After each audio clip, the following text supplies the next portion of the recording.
Porta a casa una netta vittoria la SEAP Paragona nell'incontro avvenuto sabato scorso contro l'Accademia Volley di Messina, capolista fino a quel momento.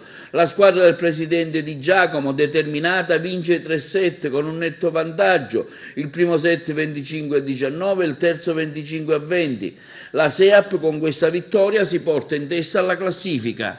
Il fattore campo è importante, però fino a un certo punto il fattore campo mi piace, insomma, quando costruisco le squadre, dire che il fattore campo lo dobbiamo fare noi, no? Lo dobbiamo determinare noi come squadra con il nostro atteggiamento, con la nostra costanza di rendimento, eccetera.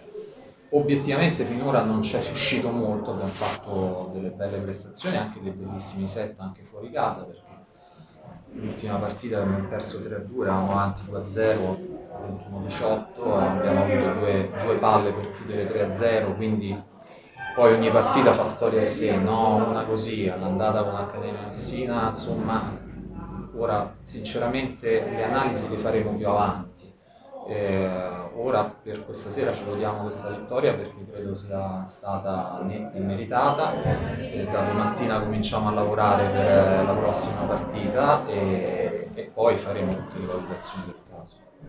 Ma io sono, contentissima per quello che abbiamo fatto stasera perché durante la settimana abbiamo lavorato non tanto su tecnica o cose così, ma sulla consapevolezza di essere una squadra forte e ogni volta che noi riportiamo in campo questa consapevolezza di ognuna di noi che ha un potenziale diverso, riusciamo ad esprimere una pallavolo che secondo me in B1 ce n'è poca, cioè a questi livelli è veramente poca.